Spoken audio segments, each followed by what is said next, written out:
Hi dears, good morning. എല്ലാവർക്കും നമസ്കാരം.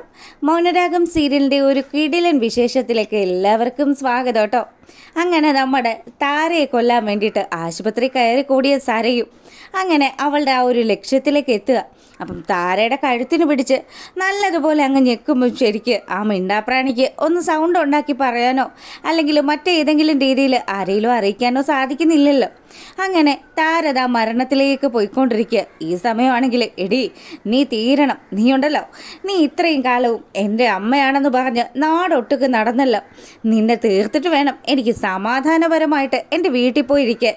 പിന്നെ നിങ്ങൾ ചത്തു കഴിഞ്ഞാൽ ഈ കുറ്റമൊന്നും എൻ്റെ തലയിൽ വരില്ല. ഈ കുറ്റം മുഴുവനും ചെന്ന് ചേരുന്നത് നിങ്ങളെ ചതിച്ചൊരുത്തനുണ്ടല്ലോ, എൻ്റെ തന്തയെന്ന് പറയുന്നവൻ, എന്നെ ജനിപ്പിച്ചവൻ, അവൻ്റെ പടലിക്ക് ചെന്ന് ചേരുള്ളൂ. അങ്ങനെതാ നമ്മുടെ താരയോട് കൊടും ക്രൂരത കാണിച്ചുകൊണ്ടിരിക്കുക സരയും. അപ്പം അമ്മയാണെങ്കിലും എന്നെ കൊല്ലലെ മോളെ എന്നുള്ള രീതിയിലൊക്കെ താര കാണിക്കുന്നുണ്ടെങ്കിലും അതൊന്നും കണക്കിലാക്കാതെ ആ പാവത്തിൻ്റെ കഴുത്ത് പിടിച്ച് ഞെരിച്ചുകൊണ്ടിരിക്കുമ്പം അവിടെ ദാ അപ്രതീക്ഷിതമായിട്ട് നമ്മുടെ കിരണും അതുപോലെ കല്യാണിയും കൂടി എത്തുക. രണ്ടുപേരും ഈ ഒരു കാഴ്ച കണ്ടതും എടി ആൻറ്റി വിടടിയെന്ന് പറഞ്ഞ് കല്യാണി ആദ്യം ചെന്ന് നമ്മുടെ സരയുവിനെ മുട്ടിക്കുത്തിന് പിടിച്ചു. അതിനുശേഷം അവളെങ്ങ് കറക്കിയിട്ട് രണ്ടടി അവിടെ കാരണക്കുറ്റി നോക്കിയും കൊടുത്തു. ഇതൊക്കെ കാണുമ്പോഴോ കിരണിനും വെറുതെ ഇരിക്കാൻ തോന്നിയില്ല. നീ നീ നീ തീരണോടി എന്ന് പറഞ്ഞ് അവനും അവൻ്റെ രീതിയിൽ സരയുവിനോട് പ്രതികരിക്കുക. അങ്ങനെ ഭാര്യയും ഭർത്താവും കൂടി നമ്മുടെ സരയുവിനെ അമ്മാനമാടി കവിളിലും അതുപോലെ മുഖത്തുമൊക്കെ പരിക്കുകൾ പറ്റി സരയുവാണെങ്കിൽ കൊലവിളി നടത്തുക. മാറണ, എനിക്കവരെ കൊല്ലണം, ഇവരൊറ്റൊരുത്തിയ എൻ്റെ വീട്ടിൽ പ്രശ്നങ്ങളുണ്ടാക്കുന്നത്. ദേ ഇവരെൻ്റെ അമ്മയൊന്നുമല്ല. എടി നീ എത്രകൾ കണ്ടാലും നീ ഇതൊന്നും അംഗീകരിക്കില്ലടി എന്ന് പറഞ്ഞ് കിരണാണെങ്കിൽ സരയുവിനെ പൊരിക്കുക. ഇപ്പം ഇവരെ രക്ഷിച്ച് നീ ഇവളും ഒക്കെ ഉണ്ടല്ലോ, നിങ്ങൾ രണ്ടുപേരും ചെവിയെ നുള്ളിക്കോളാൻ പറഞ്ഞ് സരയു ദേഷ്യത്തോടു കൂടി ആ റൂം വിട്ട് വെളിയിലിറങ്ങി. അതിനുശേഷം നമ്മുടെ കല്യാണിയാണെങ്കിലോ എൻ്റെ ആൻറ്റിയോട് ഞാൻ എത്ര പ്രാവശ്യം പറഞ്ഞതാ, അവൾ സ്നേഹം നടിച്ചു വരുന്നതാണ്. ഇപ്പം ഞങ്ങൾ വന്നില്ലായിരുന്നെങ്കിൽ ആൻറ്റിയുടെ അവസ്ഥ എന്താകുമായിരുന്നു. കിരണും പറഞ്ഞു, ആൻറ്റി എത്ര കിട്ടിയാലും ആൻറ്റി എന്താ പഠിക്കാത്തത്, ഇവളും ഇവളുടെ അച്ഛനും ഒക്കെ ഒരേ സ്വഭാവത്തിൽ പെട്ടതുങ്ങളാണ്. അങ്ങനെ അടിയും കൊണ്ട് നമ്മുടെ സരയു നേരെ പോകുന്നത് വിക്രമാദിത്യൻ്റെ അടുത്തേക്കാണ്. അവൻ്റെ അടുത്ത് ചെന്നിട്ട് പറഞ്ഞു, അതെ വിക്രം, നമ്മൾ പ്ലാൻ ചെയ്ത കാര്യമെങ്ങാനും ഉടനെ എങ്ങാനും നടപ്പാവോ? എന്താ സരയു, എന്തു പറ്റി? നീ അവരെ കണ്ടോന്ന് ചോദിക്കുക. കണ്ടു രണ്ടുപേരും ഈ ആശുപത്രിയിൽ തന്നെ ഉണ്ട്. ആ താര എന്ന് പറയുന്ന ഒരു സ്ത്രീ ഉണ്ടല്ലോ, അവരെയാണ് എനിക്ക് ഏറ്റവും അധികം ദേഷ്യമുള്ളത്. അവരുടെ മുന്നിൽ ഇവൻ്റെ വക വലിയൊരു ഷൈനിങ് ആയിരുന്നു. എന്തായാലും എനിക്ക് എത്രയും പെട്ടെന്ന് ആ നിന്നെ ഏൽപ്പിച്ച കാര്യത്തിന് ഒരു തീരുമാനം ഉണ്ടാക്കി തരണം. നിൻ്റെ കവളെന്താ സരയു ചുമന്ന് കിടക്കുന്നതെന്ന് വിക്രം ചോദിക്കുക. അപ്പോൾ ഇത് കേട്ടതും അവനും അവളും കൂടി തന്ന സമ്മാനം. എൻ്റെ ശരീരവും ഇതുപോലെ തന്നെ ഒരുപാട് നോവിപ്പിച്ചിട്ടുണ്ട് സരയു, നീ വിഷമിക്കുകയൊന്നും വേണ്ട. എന്തായാലും മുറിവേറ്റ പാമ്പുകളാണ് നമുക്ക് രണ്ടുപേർക്കും കൂടി ഒരുമിച്ച് തന്നെ നിൽക്കാം.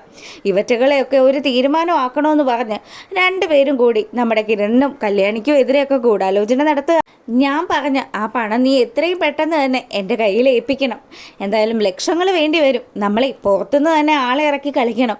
അല്ലെങ്കിൽ ഇപ്പം മനസ്സിലായല്ലോ, ഇവൻ്റെ മുന്നിൽ പിടിച്ചു നിൽക്കാൻ വലിയ പ്രയാസമാണ്. അതുപോലെയാണല്ലോ അവനും അവൾക്കും ഒക്കെ ആരോഗ്യമുള്ളത്. ആ കല്യാണി ഉണ്ടല്ലോ, കുട്ടിക്കാലം മുതലേ പണിയെടുക്കുന്ന കൊണ്ട് അവളുടെ കൈക്ക് ഇത്രയും വലിയ ബലം. അങ്ങനെ ഇവർ ഈ കാര്യങ്ങളൊക്കെ സംസാരിച്ച് പിരിഞ്ഞു. പിന്നീടാണെങ്കിൽ സരയു നേരെ പോവുക താരയുടെ അടുത്തേക്ക്. അപ്പം വീട്ടിലേക്ക് ചെന്നതും സരയുവിനെ കണ്ടപ്പോൾ താരയ്ക്ക് എന്തോ ചില പന്തികേടുകൾ. മോളെ, നീ എവിടെയാടി അലഞ്ഞു തിരിഞ്ഞ് നടക്കുന്നത്? എപ്പോൾ നോക്കിയാലും നീ ഇപ്പോൾ പുറത്താണല്ലോ, കുഞ്ഞിനെ പോലും നീ ഒന്നും ശ്രദ്ധിക്കുന്നില്ലല്ലോ, നീ എവിടെ പോയതാണെന്ന് ചോദിച്ചതും സരയു താരയുടെ നേരെ തിരിഞ്ഞു. അപ്പം നമ്മുടെ സരയുവിൻ്റെ കവളൊക്കെ തൊടുത്ത് കിടക്കുന്ന കണ്ടപ്പം, എന്താ മോളെ, എന്താ പറ്റിയത്? നിന്നെ ആരെങ്കിലും തല്ലിയോ? തല്ലി ആ തല്ലിയോളെ ഉണ്ടല്ലോ ഞാൻ അധിക നാൾ വെച്ച് ഓർപ്പിക്കില്ല. എന്താ മോളെ, എന്താ സംഭവിച്ചത്? ഇതേ അവനും അവളും കൂടി ചേർന്ന് എനിക്ക് തന്ന സമ്മാനമാണ്. എന്തായാലും ഇത് പലിശ മുതലും ചേർത്ത് ഞാൻ ഉടനെ തന്നെ തിരിച്ചു കൊടുക്കുന്നുണ്ട്. എടി മോളെ, നീ എന്തിനാ ഇങ്ങനെ അവരുടെയൊക്കെ പിന്നാലെ നടക്കുന്നത്? നീ വിചാരിക്കുന്ന പോലെയൊന്നും അല്ല. കിരണും അവൻ്റെ അച്ഛനും ഒക്കെ അത്യാവശ്യം പിടിപാടുള്ള ആൾക്കാരാണ്.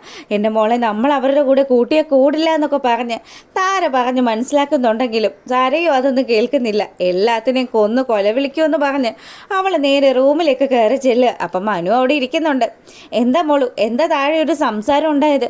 മനുവേട്ട, ആ കല്യാണിയും കിരണും കൂടി ചേർന്ന എന്നെ തല്ലി. തല്ലിയെന്നോ? എന്തിന്? അപ്പോൾ ഈ തല്ലിയത് ഇവൾക്ക് എന്തായാലും തല്ല് കിട്ടിയത് നന്നായെന്നുള്ള രീതിയിലാണ് നമ്മുടെ മനോഹർ ഇങ്ങനെ ആലോചിക്കുന്നത്. എവിടെന്നേലും രണ്ടടി കിട്ടിയല്ലോ, വലിയ കാര്യം തന്നെയാണ് കിരണും കല്യാണിയും കൂടി ചേർന്ന് ചെയ്തത്.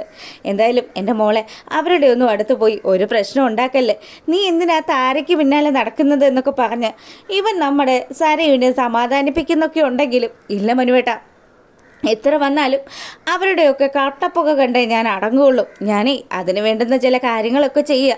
അതിനെനിക്ക് കുറച്ച് പണം ആവശ്യമാണ്. കുറച്ച് സ്വർണ്ണം എടുത്ത് പണയം വിൽക്കുകയോ എന്തെങ്കിലും ചെയ്യണമെന്നൊക്കെ പറഞ്ഞ് അവൾ ആ ഗോൾഡിൻ്റെ കാര്യങ്ങളൊക്കെ അന്വേഷിച്ചുകൊണ്ട് നിൽക്കുക. ഈ സമയമാണെങ്കിൽ ഇതാ നമ്മുടെ മൂങ്ങാമുത്തശ്ശി, മോനെ പ്രകാശ, എടാ ഡോക്ടർ പറഞ്ഞു ഇനി ഇവിടെ കിടക്കേണ്ടി വരില്ല, ഉടനെ തന്നെ ഡിസ്ചാർജ് ചെയ്യാമെന്ന്. അങ്ങനെയാണെങ്കിൽ ഇന്ന് വൈകുന്നേരം തന്നെ അവർ ഡിസ്ചാർജ് എഴുതി തരും. പക്ഷേ ആശുപത്രിയിൽ കെട്ടാനുള്ള പണമൊന്നും അമ്മയുടെ കയ്യിലില്ലല്ലോ മോനെ.